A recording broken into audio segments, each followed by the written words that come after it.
सकाफत खाते पारां लाखीणे लतीफ़ हज़रत शाह अब्दुल लतीफ़ भिटाई रहमतुल्लाह अलैह जे उर्स मुबारक के मौके ते दावतूं न मिलण ख़िलाफ़ मटियारी ज़िले जे सुघड़नि एहतजाज जो चिताव ॾेई छॾियो। सकाफत खाते पारां हर साल नज़रअंदाज करण जूं दाहूं सिंध सुघड़ तंज़ीम ज़िले मटियारी जे सदर नज़ीर अहमद मेमण पंहिंजनि सुघड़ साथियुनि उस्ताद मोहम्मद इब्राहिम मेमण ऐं मोहम्मद सुमार कुंभार सां गॾु मटियारी मीडिया हाउस में प्रेस कॉन्फ्रेंस कंदे चयो आहे त शाइरनि जे सरताज हज़रत शाह अब्दुल लतीफ़ भिटाई रहमतुल्लाह अलैह जो उर्स मुबारक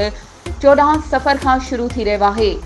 पर सिंध सकाफत खाते असां मटियारी ज़िले जे सुघड़नि खे अञा ताईं दावत न ॾिनी आहे, जेका ज़िले जे सुघड़नि सां सरासर नाइंसाफ़ी आहे। असां पूरे मटियारी ज़िले जा सुघड़ सिंध सकाफत खाते खे चिताव था ॾियूं त जेकॾहिं मटियारी ज़िले जे सुघड़नि खे दावत न मिली त असां पूरे ज़िले जे प्रेस क्लबनि अॻियां एहतजाज कंदासीं ऐं उर्स मुबारक वारे ॾींहुं हज़रत शाह अब्दुल लतीफ़ भिटाई जे दरगाह अॻियां बि एहतजाज कंदासीं। वधीक ख़बरुनि ऐं अपडेट्स जे लाइ असांजे चैनल खे सब्सक्राइब कयो ऐं हा, बेल आइकन खे प्रेस करणु न विसारिजो त जीअं असांजी हर नई अचण वारी वीडियो तव्हां ताईं पहुची सघे।